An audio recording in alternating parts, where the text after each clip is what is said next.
Baiklah, yang pertama, pengertian keuangan internasional. Keuangan internasional adalah cabang ekonomi yang mempelajari keterkaitan antar dua negara atau lebih dari dalam sisi moneter maupun makro. Jadi keuangan internasional itu keterkaitan dua negara atau lebih dalam sisi moneter atau lebih. Baiklah, di slide ketiga saya akan menjelaskan mengapa kita perlu mempelajari keuangan internasional. Adapun kita perlu mempelajari keuangan internasional yang pertama yakni agar kita mengetahui kondisi perekonomian dunia yang terintegrasi dan global. Seperti kita ketahui, perekonomian dunia yang terintegrasi dan global sudah tidak dapat dipungkiri lagi. Seperti adanya kemajuan globalisasi kayak gitu sudah tidak dapat kita pungkiri lagi. Kecanggihan teknologi, kemajuan ilmu pengetahuan kayak gitu.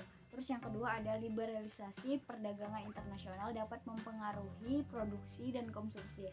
Maksudnya di sini perdagangan internasional sedikit banyak akan mempengaruhi perusahaan dalam memproduksi dan mengkonsumsi suatu barang yang dihasilkan pada suatu perusahaan dalam suatu negara. Yang ketiga, mempermudah investor mendiversifikasikan portofolio mengenai investasi. Maksudnya di sini, seorang investor, adanya keuangan internasional akan memudahkan seorang investor untuk berinvestasi di negara yang diinginkan kayak gitu. Jadi keuangan internasional ini atau perdagangan internasional ini akan lebih mempermudah investor untuk berinvestasi di negara tersebut. Tentunya itu akan menambah pendapatan negara sedikit banyaknya. Terus yang keempat, munculnya resiko kurs nilai mata uang asing. Munculnya risiko kurs nilai mata uang asing ini tentu akan berdampak pada dunia internasional.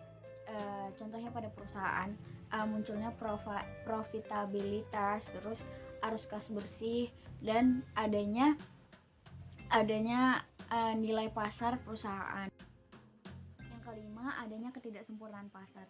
Maksudnya di sini ke pasar itu seperti diketahui tidak ada yang sempurna kayak gitu. Apalagi dalam ranah internasional. Dalam ranah internasional juga, dalam keuangan internasional juga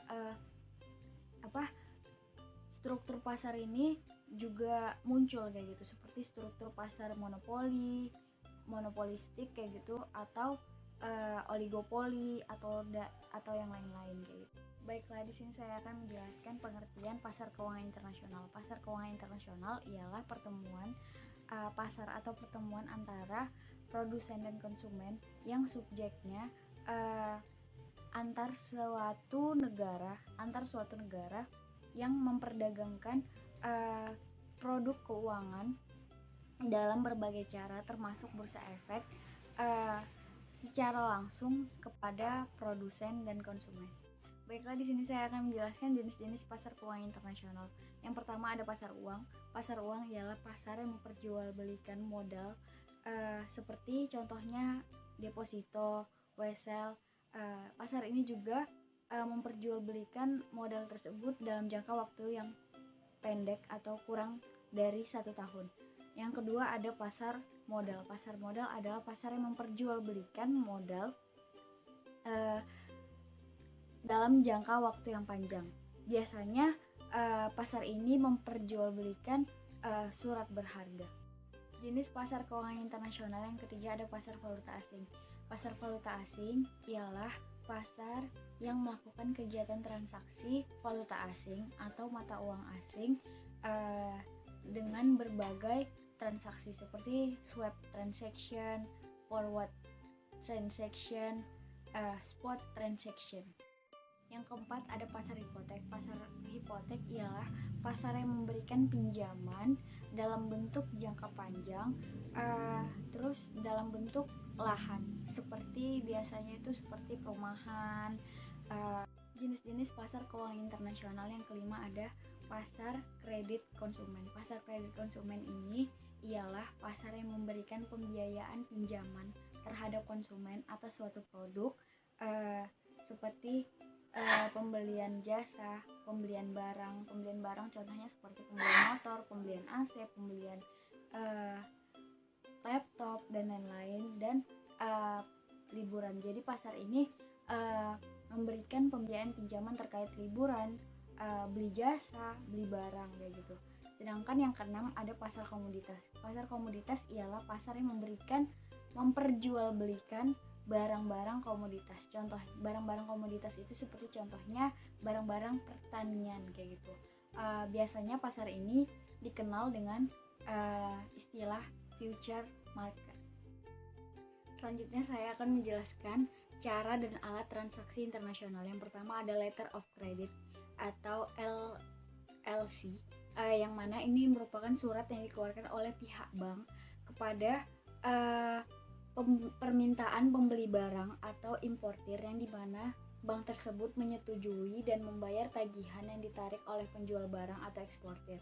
Jadi LC ini merupakan surat yang dikeluarkan oleh pihak bank karena adanya permintaan pembeli barang atau eksportir, yang mana bank tersebut menyetujui dan membayar tagihan sesuai dengan barang yang ditarik oleh eksportir kayak gitu.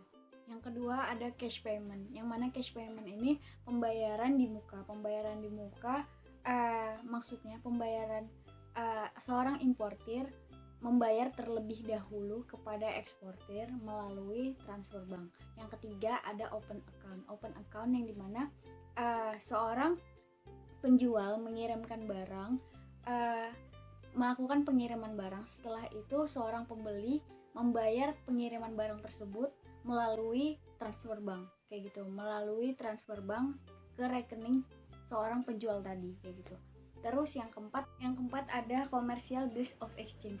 Commercial bills of exchange itu sendiri biasanya berbentuk wesel atau trade bills. Adapun wesel atau trade bills itu sendiri berupa surat perintah dari seorang penjual kepada seorang pembeli untuk membayarkan sejumlah uang dalam waktu tertentu di masa yang akan datang. Yang kelima ada collection yang dimana pembayaran yang menggunakan jasa bank dalam bentuk penagihan. Yang keenam ada konsinyasi tidak jauh beda dengan open account, tetapi yang menjadi pembedanya ialah seorang pembeli berkewajiban mengirimkan harga barang terhadap penjual setelah berhasil melakukan penjualan kepada pihak ketiga. Terima kasih, sekian presentasi saya. Terima kasih. Wassalamualaikum warahmatullahi wabarakatuh.